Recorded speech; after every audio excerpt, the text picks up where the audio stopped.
세상을 이기는 힘, 아들됨, 바로 이 말씀을 가지고 함께 말씀의 은혜를 함께 나누기 원합니다. 지난 시간에 이어서 로마서 8장을 이어서 계속 말씀하고 있는데, 우리가 하나님을 아버지라고 부르는 것은 너무나도 익숙한 것이지만, 우리가 하나님을 아버지라고 부른다는 것, 이것이 얼마나 어마어마한 특권인 것을 여러분 아셔야 되는 거예요. 성령이 우리 가운데 들어오셔서 하시는 위대한 일이 뭐예요? 온 우주를 창조하시고 역사의 주관자가 되시고 우주 만물을 지금도 통치하시고 다스리시는 그 하나님을 향해서 뭐라고 부른다고요? 아빠, 아버지라고 부를 수 있다고요. 이것이 귀한 특권임을 다시 한번 우리 마음 가운데 기억해야 합니다. 그래서 14절의 선포는 너무나도 역동적입니다. 14절 말씀을 보도록 할까요? 같이 한번 읽어보도록 합니다. 시작! 무릇 하나님의 영으로 인도함을 받는 사람은 곧 하나님의 아들이라. 하나님의 영으로 인도함을 받는 사람은 하나님의 아들이라. 세번역 성경은요 더 실감나게 표현합니다. 하나님의 영으로 인도함을 받는 사람은 누구나 다 하나님의 자녀다. 누구나 다 하나님의 아들이다. 우리는 하나님의 아들이고요, 하나님은 우리의 아빠, 아버지가 되심을 여러분 기억하시기 바랍니다.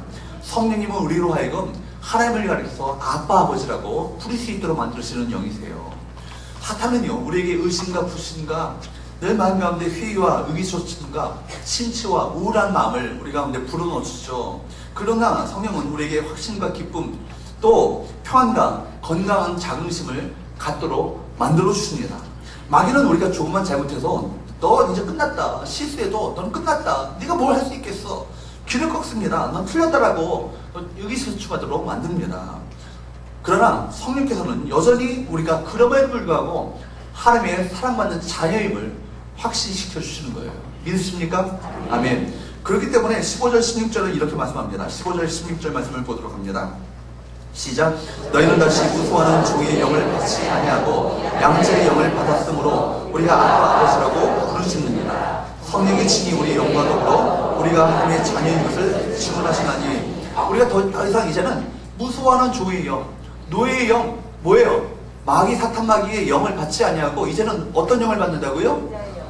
바로 양자의 영, 양자의 영이라는 얘기는 아들 삼게 하는 영이라는 얘기예요.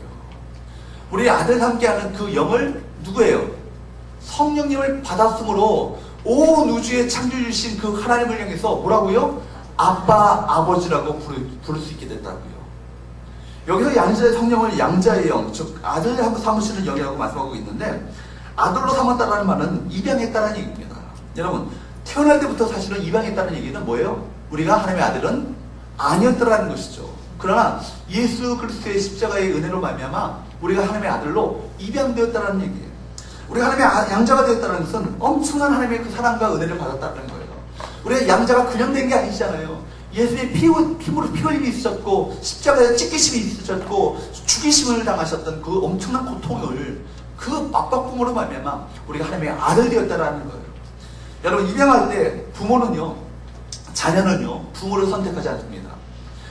자녀가 부모를 선택하는 것이 아니라 부모가 그 당시에 로마 제국의 어떤 그런 풍습을 보게 되면 노예 중에서 자기 아들로 입양하게 될 때 값비싼 대가를 치르고 그 아들을 사오는 거예요. 그래서 자기 아들로 입양하는 거예요. 그렇기 때문에 양자로 삼는 법적인 행위입니다. 아들이 양자의 지위를 얻기 위해서 할 수 있는 것이란 아무것도 없는 거예요. 그저 은혜로 양자가 된 것이죠. 여러분, 이것이 바로 하나님께서 우리를 자녀로 선택하셨다는 바로 의미인 거예요. 그래서 성경은요, 우리가 하나님의 자녀가 되는 권세를 받게 되었다. 요한복음 1장 12절 말씀을 보도록 할까요? 요한복음 1장 12절 같이 있습니다. 시작!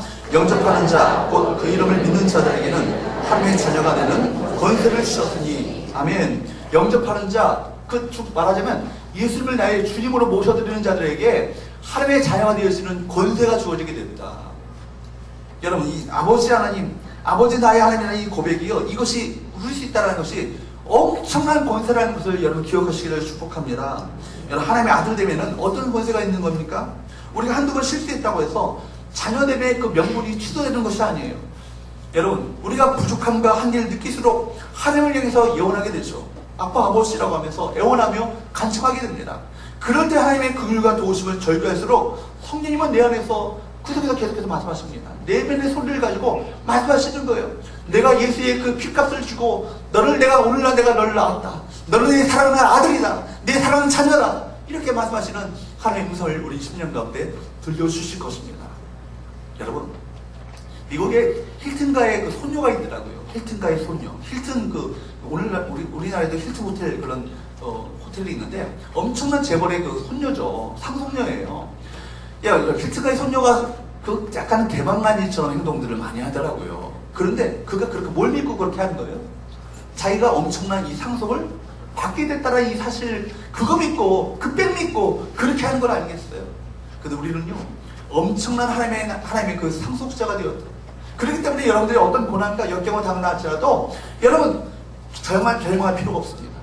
주님께서 그 고난과 역경을 오히려 변하게 하셔서 여러분에게 축복이 되게 하시고 은혜가 되게 하시고 마침내 영광을 안겨주시는 그 은혜를 우리 가운데 베풀어 주실 거예요. 오늘 아침에도 여러분 이 아침에 이 말씀을 들으셔야 돼요. 마가복음 1장 11절에 너는 내 사랑하는 아들이라 내가 너를 기뻐하더라. 다시 이 말씀이 언제 주어진 겁니까?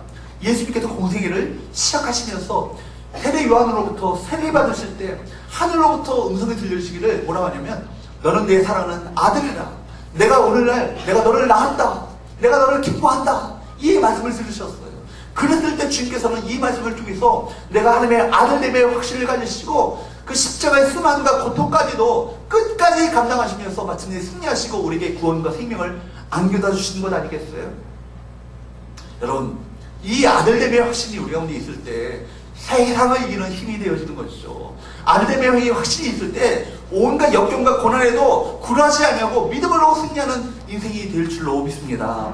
이 아들됨, 이 sonship이라고 하죠. 이 아들됨의 확신이 우리 모두에게 있게 되기를 주님으로 축복합니다. 오늘 이 시간에도 여러분 성령께서는 성경 말씀을 통해서 끊임없이 우리에게 말씀을 들려주시는 거예요. 너는 내 사랑하는 아들이라. 내가 너를 기뻐하노라. 여러분 이 아들의 이 축복이 우리 가운데 있어요. 여자건 남자건요 다 아들이에요. 왜냐하면 이 고대 시대 때 로마 제국 시대 때 아들의 개념은요 상속자의 개념이 있거든요. 신분의 의뿐만 아니라 이 상속, 이 아버지의 모든 상속이 누구에게 주어지는 거예요? 아들에게 주어지는 거예요. 여러분 하나님의 그 모든 상속이 누구에게 주어집니까? 우리 아들에게, 우리 모두에게 주어짐을 믿으시기를 바랍니다. 여러분 그렇다면 오늘 우리 하나님의 아들 되어서 하나님을 아빠 아버지라 부르며 살아가는 모든 자들이 이 세상을 어떻게 살아갈 것인가 이 말씀을 통해서 세 가지를 여러분에게 말씀드리고자 합니다. 첫 번째 따라할까요? 두려움 대신 친밀감을 가지라. 여러분 두려움 대신에 친밀감을 가지셔야 돼요. 누구에 대해서? 하나님 아빠에 대해서. 아빠 하나님에 대해서 우리가 친밀감을 가지셔야 되는 거예요. 자녀는요 아버지에 대한 두려움이 없어요. 여러분 경외심이 없다는 얘기가 아니라 존경심이 없다는 얘기가 아니라 공포심이 없다는 얘기예요. 즉 아버지 앞에서 안절부절 못하고 무서워하며 불안해하는 그 마음이 그 자녀에게는 없습니다. 하나님을 아빠 아버지라고 부르는 것은요 하나님과 너무나도 친밀하다는 증거인 거예요. 말씀드린 것처럼 성령님은 하나님을 뭐라고 부르도록 만드신다고요? 아빠 아버지라고 부르도록 만드신다고요. 아빠라는 말 자체가 아람어예요. 아람어. 어린아이들이 아버지를 향해서 하는 친밀한 호칭이 뭐냐면 아빠예요. 아빠. 우리말에 무엇과? 아빠랑 똑같죠. 영어 성경을 보니까 영어 성경 사전을 보니까 영어 성경 사전에는 이렇게 말하고 있더라고요. 어린아이들이 아버지를 향해서 하는 친밀한 호칭 그리고 daddy라고 번역을 했어요. 굳이 번역할 필요 없죠. 우리는 이미 아빠라고 할 때 물론 여기 어르신들은 모르겠어요. 옛날에 그 술 많이 드시고 약주 드시고 상을 엎어버리시는 아버지를 연상하시면 안 되고 친정 엄마 같은 그런 느낌으로 아빠를 여러분들이 생각하셔야 돼요. 하나님이 바로 그런 아빠가 되어주신 거예요. 제가 어릴 때는 아버지를 아빠라고 불렀던 것 같아요. 근데 사춘기를 지나고 좀 컸다고 그리고 교회에서 보니까 제 아버지가 목회를 하시다 보니까 담임 목사다 보니까 성도들이 아버지 앞에서 좀 어려워하는 모습을 보이는 거예요. 그러니까 제가 성도들 앞에서 아빠라고 부르면 좀 안 될 것 같아. 그래서 아빠를 뭐라고 불렀냐면 아버지. 나중에 컸다고 좀 아버님이라고 부르기도 했어요. 그런데 그렇게 부르다 보니까 예전에 아빠라고 불렀던 그 친밀감이 마음 가운데 조금씩 약간 멀어지게 느껴지더라고요. 지금도 그런데 저는 83살 되시는 83세 되시는 늙으신 어머니가 계십니다. 제가 뭐라고 부를까요? 엄마라고 불러요. 담임 목사가 돼도 엄마라고 불러요. 왜? 엄마에 대한 그 친밀감이 여전히 있기 때문에. 여러분 어린 자녀들이 아버지를 향해서 아빠라고 부를 때 그 마음에는요, 아빠가 모든 것을 다 용납하시고 받아줄 것처럼 생각하는 마음을 가지고 아빠하고 달려들면서 안기는 거예요. 이번은 하나님의 임재하심도 분명히 알 뿐만 아니라 하나님이 두렵지 않고 친밀하게 여겨진다는 이 표현인 것입니다. 15절 말씀을 다시 한번 보도록 합니다. 15절 말씀. 그렇기 때문에 15절 말씀 시작. 너희는 다시 무소하는 종의 영을 받지 아니하고 양자의 영을 받았으므로 우리가 아빠 아버지라고 부르짖느니라. 아멘. 성령께서요, 우리 안에 오셔서 하시는 일이 뭐라고요? 이렇게 하나님을 향해 아빠 아버지라고 부르시며 주 앞에 구할 수 있도록 만들어 주신다. 여러분, 이 믿음을 우리가 갖게 되어지고 이 확신이 우리 가운데 들어오게 될 때요, 우리 삶이 달라지게 돼요. 삶이 바뀌게 돼요. 아, 나에게는 아빠 하나님이 계시는구나. 아빠 하나님께서 날 붙드시는구나. 그 하나님이 나와 동행하시는구나. 이 믿음을 갖고 살게 될 때 세상을 이기는 믿음이 되어지는 거예요. 성령님은 하나님이 아빠 아버지라는 확증을 무엇을 통해서 주십니까? 십자가를 통해 주시는 거예요. 여러분, 부모가 친부모인지 어떻게 알아요? 여러분 낳은 거 보셨어요? 못 봤잖아요. 그러나 부모가 자식을 위해서 모든 것을 다 주고 목숨까지 줄 것처럼 그렇게 느껴지는 그 마음을 볼 때 우리 부모가 정말 친부모인 것을 확신하게 되는 것이죠. 부모 아니면요, 똥 치우는 것도요 어렵습니다. 제가 어릴 때 아이들 이렇게 코가 막힐 때, 코가 이게 막히면은 그거 어떻게 해줘야 돼요? 빨아줘야 돼요. 그런데 빠는데 하나도 안 들어오더라고요. 아이를 빠는데 안 들어오고요. 여러분 아시는 것처럼 우리 하나 아이가 좀 부족하고 하영이는 또 더 더디기 때문에 지금도 응가를 좀 지려요. 그러면 제가 화장실 가서 얼른 씻어주는데 그것이 들어올까요? 안 들어오고요. 아빠니까. 여러분, 십자가가 그래요. 성령께서는 십자가를 통해서 하나님이 여러분의 아버지가, 나의 아버지가 되심을 확증시켜 주시는 거예요. 십자가를 통해서 모든 것을 다 주셨잖아요. 십자가를 통해서 자기의 목숨까지 내어주셨잖아요. 더 중요한 것은 그런데 그 하나님 아버지와 함께 살며 그분과 동행하는 것, 이것이 참으로 중요합니다. 여러분, 예수께서 말씀하셨던, 여러분 돌탕 아시죠? 돌탕 뭐예요? 돌아온 탕자. 돌탕 하니까 설렁탕인지 아시는 거예요? 무슨 탕인가? 돌아온 탕자 얘기를 아실 거예요. 탕자에게는 법적으로 아버지가 있었어요. 그런데 실제 삶에서는 아버지를 떠나 허랑방탕하게 살았어요. 그때 탕자는 아버지가 존재하고 계신다는 것을 알고 있었지만 그의 삶에 아버지라는 존재가 아무런 의미가 없었죠. 가까이 하기는 너무 먼 당신이 됐다는 거죠. 그러다가 돼지치는 신세가 되고 굶어 죽게 되었습니다. 엄연히 그에게 아버지라는 존재가 있고 아버지 집이 있음에도 불구하고 그가 그 아버지를 찾을 생각을 하지 않았어요. 이것이 안타깝게도 많은 그리스도인들의 현실이기도 합니다. 교회 다니면서도 여러분 영적으로요, 여러분 얼마나 탕자가 많은지 몰라요. 하나님을 아빠 아버지라고 부르며 지내지 않는 거예요. 그분의 도우심을, 그분의 인도하심을, 그분의 함께하심을 구하지 않고 내 멋대로 내 생각대로 살아가는 분들이 많이 있어요. 그런데 이 탕자의 삶에 놀라운 변화가 일어나죠. 언제입니까? 아버지께로 돌아갈 생각을 하는 거예요. 아버지께로 돌아갈 생각을 할 때 거기서부터 은혜가 시작되어지는 거예요. 그리고 아버지께로 돌아왔습니다. 아버지 앞에 송구스럽죠. 면목이 없어요. 별 면목이 없어요. 저는 더 이상 아버지라고 감히 부를 수 없겠습니다. 종들의 그 품권들 중에 하나로 저를 여겨주십시오. 그렇게 말합니다. 그러나 아버지는요, 그 돌아온 탕자를 자녀의 권세를 회복시켜 주시는 거예요. 금가락지를 끼워줍니다. 잔치를 베풉니다. 여러분, 우리도 마찬가지예요. 우리가 하나님을 아빠, 아버지라고 부를 수 있을 때 우리 인생은 거듭나게 되어지는 거예요. 변화되게 되어지는 거예요. 여러분, 하나님 아버지라고 아무리 교리적으로 10년, 20년, 30년, 40년, 심지어 50년, 60년 믿는다 할지라도 교리적으로만 믿고 정말 아버지라고 그렇게 믿음으로 여러분 그 하나님께 내 인생을 맡겨드리고 그분을 의지하지 않으면요, 여전히 그 삶은요 그대로입니다. 저 그 모양 그 꼴인 거예요. 처음에는 여러분 어색하고 미숙하여도 아버지 하면서 진정 살아있는 그분과의 교제를 나누셔야 돼요. 그분과 동행하는 삶을 사셔야 돼요. 그러면 여러분 삶 가운데 엄청난 변화가 일어나게 될 것입니다. 만약 여전히 하나님이 두렵거나 여전히 친밀하게 느껴지지 않는다면 성령을 구하십시오. 아들 함께 하시는 그 영을 구하시기 바랍니다. 그 영께서 여러분 가운데 충분히 임재하시면 하나님을 아빠라고 아버지라고 부를 수 있는 그 친밀감이 우리 가운데 회복되게 될 줄로 믿습니다. 누가복음 11장 13절 말씀입니다.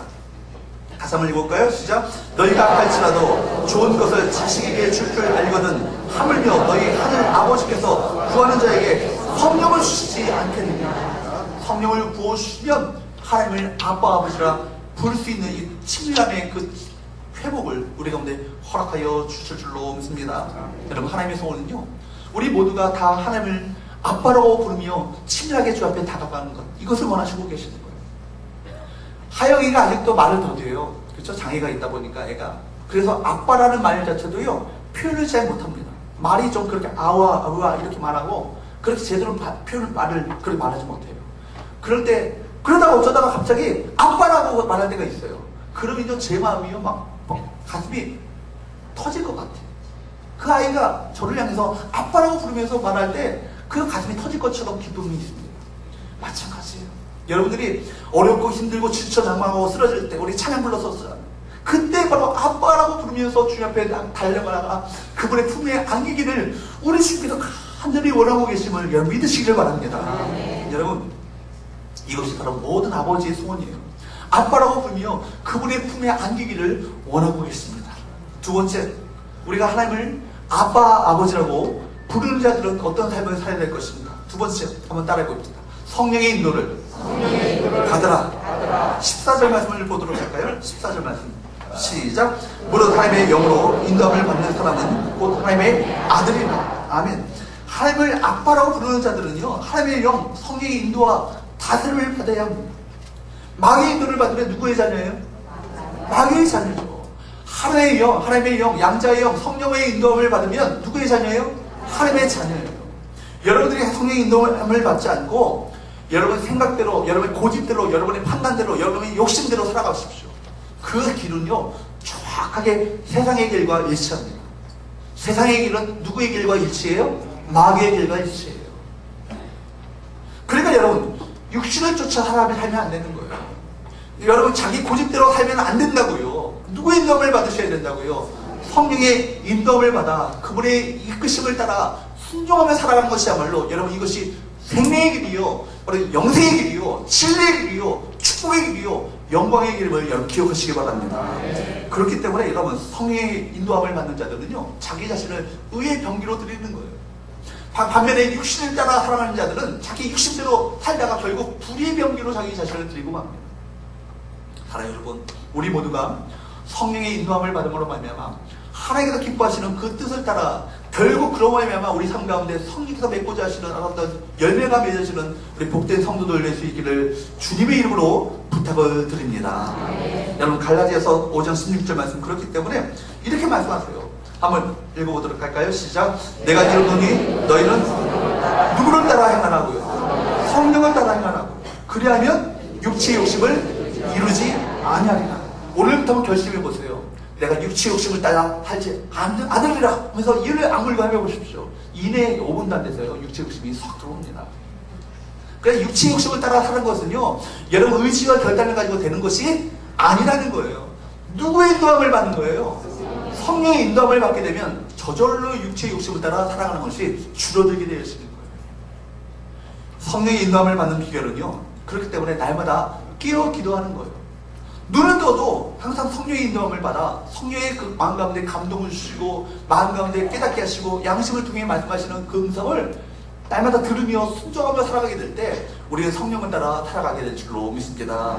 성령 충만한 그리스도인 그 속에 하나님의 자녀로서의 능력이 나타나게 됩니다.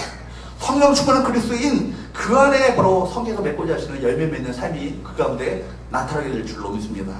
세 번째 마지막으로, 첫 번째는 뭐였죠? 두려움 대신에 친밀감을 가지라고요. 여러분, 아빠 아버지라고 고백하는 자들은요, 두려움 대신에 친밀감을 갖습니다. 두 번째, 어떻다고요? 성령의 인도함을 받아 살아가는 거예요. 세 번째, 아빠 아버지라고 하나님을 우리 부르는 자들은 어떤 삶을 살아야 될까요? 상속자로 고난도 받으시고. 우리는 상속자로서, 이 땅 가운데 하나님의 상속자로서 고난까지도 받을 각오를 하셔야 돼요. 할렐루야. 아멘 하기가 좀 갑자기 싫어지죠. 고난도 받아야 됩니다. 17절 말씀 한번 보도록 합니다. 17절 시작. 다시 다시 한번 17절이요. 시작.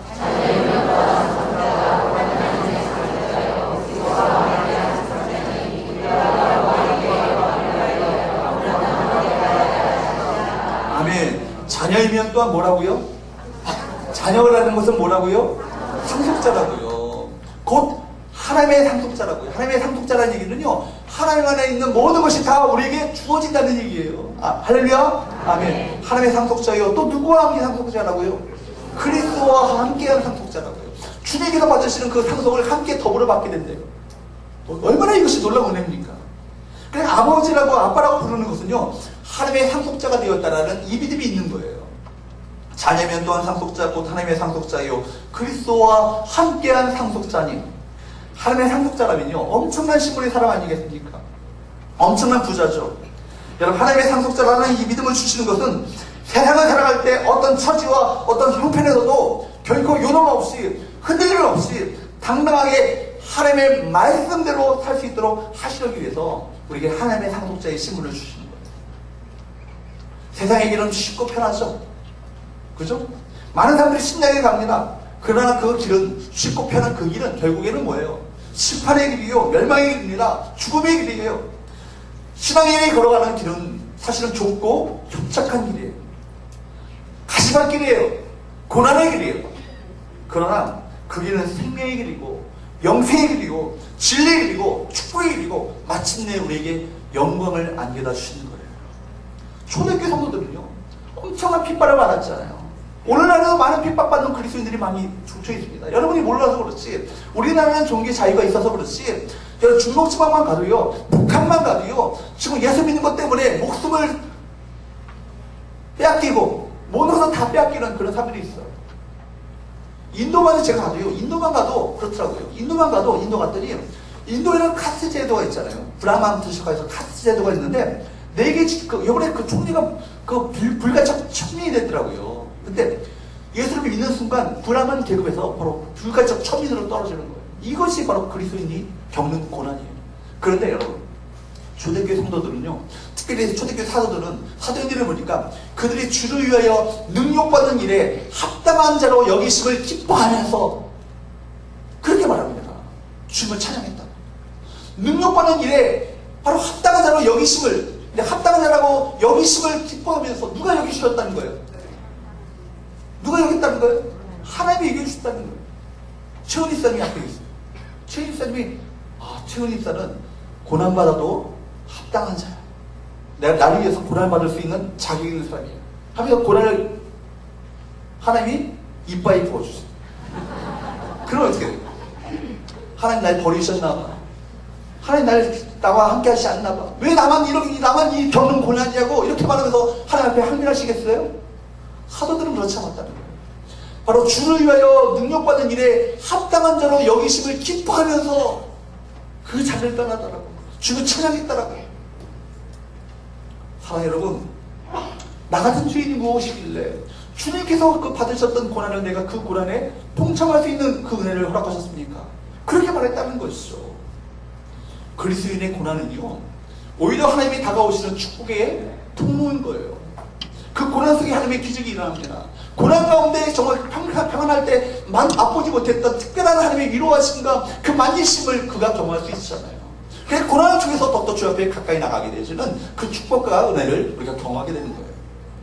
사실 혹시 여러분 가운데 혹시 주님 때문에 주님을 위하여 여러분 혹시 고난을 당하신 분 계십니까? 성령께서 고난 속에서도 우리가 바라봐야 될 것이 무엇인지를 바라보도록 만드신다는 거예요. 18절 한번 보도록 합니다. 8장 18절 같이 한번 읽어보도록 합니다. 시작. 생각하건대 현재의 고난은 장차 우리에게 나타날 영광과 비교할 수 없도다. 아멘. 현재의 고난은요, 장차 우리에게 나타날 영광과, 원문을 보게 되면 비교거리가 되지 않는다. 비교조차 되지 않는다. 비교거리가 되지 않는다. 여러분, 믿음으로 고난 이기는 자들에게는 뭘 바라보도록 만드시는 거예요? 고난 뒤에 무엇이 있다? 영광이 있다. 노 크라운이에요. 십자가 없이 면류관이 없는 거예요. 십자가 없이 영광이 없는 거예요. 여러분, 십자가를 통과해야만이 하나님의 영광이 있습니다. 그래서 주를 위해 고난당하면 더 좋은 거죠. 나를 위한 엄청난 영광이 예배되어 놓고 있다. 이 상급이 예배 놓고 있다. 여러분, 믿음으로 고난 이기는 자에게 하나님은 영광스러운 기업을 허락하십니다. 이 은혜를 누리시는 저와 여러분 되시기를 주님으로 축복합니다. 그래서 성령께서 정말 우리가 받아야 할 복, 정말 받아야 할 은혜가 무엇인지를 깨닫도록 만들어주신다는 거예요. 고린도전서 2장 12절 말씀 보도록 합니다. 같이 한번 읽어보도록 합니다. 시작. 우리가 세상의 영을 받지 아니하고 오직 하나님으로부터 온 영을 받았으니 이는 우리로 하여금 하나님께서 우리에게 은혜로 주신 것들을 알게 하려 하십니다. 우리가 세상의 영을 받지 않았습니다. 오직 누굴 받았다고요? 하나님으로부터 온 영. 뭐예요? 성령을 받았대요. 성령을 받은 이유는 이런이라는 얘기는 왜냐하면 그 이유가 그 다음에 나와요. 뭐예요? 우리로 하여금 하나님께서 우리에게 무엇으로 주신 것들? 은혜로 주신 것들을 어떻게 하기 위해서? 알게 하기 위해서. 여러분, 고난까지도 은혜예요. 믿으세요? 여러분, 고난 때문에 주님 만나잖아요. 어떤 분들은 질병 때문에 그 주님 앞에 나온 분들 계시고요. 어떤 분들은 말할 수 없는 파산, 재정의 어려움 때문에 더 그때 주님을 더 붙잡고 주님을 의지하게 된 믿음으로 성장하신 분들 계셔요. 저희 가정에는 2명의 우리 아이들, 발달장애를 겪고 있는 2 아이들이 축복이에요. 은혜. 그 아이들이 없었다면 교만 그냥 괴물 됐을 것 같아요. 은혜. 성령님은 우리가 하나님의 상속자가 되었음을 믿게 해주시는 영이에요. 그래서 여러분에게 주어진 모든 것들이 다 이것이 은혜의 힘을 깨닫도록 만들어주시는 그 은혜를 우리 가운데 오늘도 베풀고 계시다는 거예요. 하나님의 상속자의 믿음을 갖게 되면 현재 겪고 있는 고난에 대한 믿음이 시각이 달라지죠. 17절 말씀 한번 보도록 합니다. 8장 17절 같이 한번 봅니다. 시작. 자녀면 또한 상속자 곧 하나님의 상속자요 그리스도와 함께하는 상속자니 우리가 그와 함께 영광을 받기 위하여 고난도 함께 받아야 할 것이니라. 아멘. 자녀면 상속자. 상속자라면 뭐예요? 하나님의 상속자래. 그리스도와 함께 한 상속자래. 그렇다면 그리스도께서 받으셨던 그 고난도 우리가 어떻게 된다고요? 함께 받아야 된대. 여러분, 보통 때는 잘 모르지만요.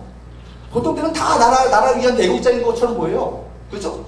대한민국 축구 경기 보면요. 언제 우리나라 사람들이 이렇게 축구를 좋아했나 싶을 정도로 대한민국 치면 막 분통이 터져가지고 막 땀을 치고 막 그래요. 그런데요, 언제 진짜 애국자를 알아요? 전쟁통 난리통의 그 애국자를 알아요. 여러분, 오늘 아침에 신문에서 제가 보니까 그 우리나라 사람들이 돈만 있으면 뭐 할 생각한다고요? 이민 갈 생각을 한대요. 이민 갈 생각. 애국자 아니죠. 그렇죠? 돈만 있으면 이민 갈 생각을.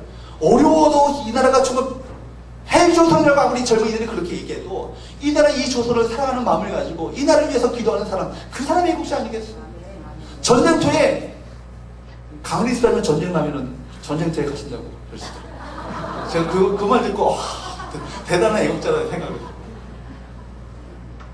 민방위도 안 불러주는 소렌통에 그렇죠? 여러분, 진짜 전쟁통의 그 애국자가 누구인지를 보이는 거예요.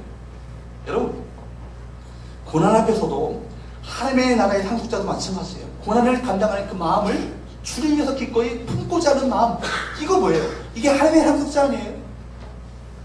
고난 앞에서도 하나님 나라의 백성의 삶을 살아갈 마음이 있는 사람들이 진짜 하나님의 자녀고요. 그들이 하나님의 자녀 상속자예요. 그 사람들이 모인 교회가요, 세상을 변화시키는 거예요. 세상에 떨거지들만 그것만 다고 지시였어서 이것만 하는 게 그런 사람들이 세상을 변화시키는 게 아니라고요. 내가 주를 위해서 기꺼이 고난까지도 내가 같이 감당하는 거야. 이런 마음을 가지고 헌신하는 자들이 모인 교회. 여러분, 세상에 감당할 수 없죠. 여러분, 우리가 하나님의 자녀가 되어주고 하나님의 가족이 된 것은요, 놀라운 특권이에요. 이 사실을 아시기 바랍니다. 그렇기 때문에 열등감이 몰려올 때마다, 여러분, 외로움이 몰려올 때마다 내가 하나님의 자녀됨을 확신하셔야 된다. 이 sonship, 바로 하나님의 자녀가 된 이 사실을 마음 가운데 확신하고 살아가셔야 됩니다. 여러분들이 하나님의 자녀가 된 사람은요, 무슨 일이 있어도 그 신분이 절대로 변하지 않습니다. 애리조나주의 그 피닉스에서 컨퍼런스가 열렸어요. 세미나가 열렸는데 거기에 800명의 그 CEO들이 몰렸습니다. 세미나를 주최했던 게리 스몰리가 테이블 위에 낡은 바이올린을 그 사람들에게 기업의 그 대표들에게 올려 보여주는 거예요. 목 부분이 부러져가지고요. 줄이 간신히 매달려 있는 형편없는 바이올린이에요.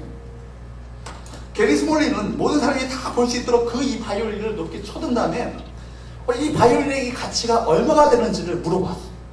얼마 되겠냐고. 그러니까 대답할 가치도 없어. 왜냐하면 기껏해 이 목이 부러진 바이올린이 뭐 이 가치가 있겠어. 기껏해 10,000원, 20,000원도 안 쳐줄 가치가 될 것처럼 생각하고 모든 사람들이 다 웃었습니다. 청중들이 다 웃었죠. 어찌 보면 바이올린을 향해서 비웃은 것이죠. 근데 그때 게리 스몰리가요, 이 바이올린 안쪽에 있는 이 글귀를 내가 읽어주겠다고 이 얘기합니다. 그가 안쪽에 새겨진 글을 읽었을 때 모든 사람이 다 입을 딱 벌렸어요. 1723년 안토니오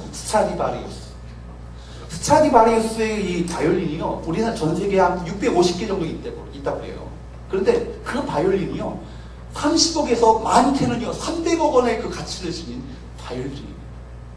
여러분, 이 게리 스몰리가요, 다른 사람들이 볼 수 있도록 이 바이올린을 그 앞자리에 박미재사님 앉은 자리에 딱 넘겨줬어요. 근데 처음에 이 사람이 막 웃었던 사람이죠. 근데 바이올린 받을 때 어떻게 받았을까요? 저봐 이렇게 받았을까요? 이 바이올린 혹시 떨어지지 않을까 조심스럽게 이 바이올린을 받았을 거예요. 여러분, 청중들은 그 전까지요 웃음을 터뜨리며 이 바이올린 향해서 비웃었던 사람들 아니에요. 그런데 이 바이올린의 가치가, 여러분, 이 상태가 달라졌나요? 상태가 달라졌나요? 아니죠. 똑같은 볼품없는 형편없는 바이올린이에요. 그러나 그 가치의 찐가를 알게 됐을 때 사람들은 이 바이올린을 다르게 보기 시작한 거예요. 마찬가지예요. 제가 오늘 돈을 한 장 갖고 왔습니다. 10,000원짜리. 복사한 거 아니에요. 진짜 10,000원. 이부대도 한번 구겨가지고 제가 이 종이 10,000원을 구겼어요. 가치가 달라지나요?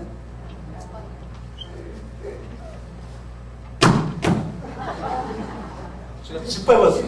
가치가 달라지나요? 안 달라져요.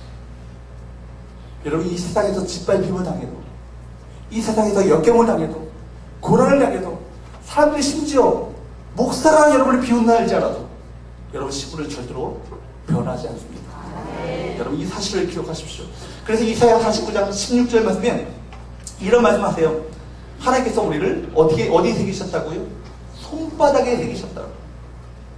내가 너를 내 손바닥에 새겼고, 어머니는요 멀리 떠난 아들을 기억하기 위해서 손바닥에 글씨 쓰고 그 아들을 이름을 불러가면서 기도합니다. 그러나 글씨를 쓴 정도가 아니라 손바닥에 피를 흘리면서 손바닥에 이 아들의 이름을 새겼다. 여러분, 존재가 그래요. 하나님께서 피값을 주시고 예수의 피 흘림을, 여러분 십자가에서 피 흘리시면서까지 여러분의 이름을, 한 사람 이름을 하나님의 손바닥에 기록한 존재임을 여러분 기억하시기 바랍니다.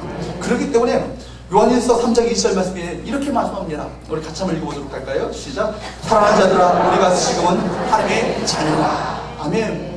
이 사실을 우리 모두가 확신할 수 있기를 주님으로 축복합니다. 다시 한번 읽습니다. 시작. 사랑하는 자들아, 우리가 지금은 하나님의 자녀라.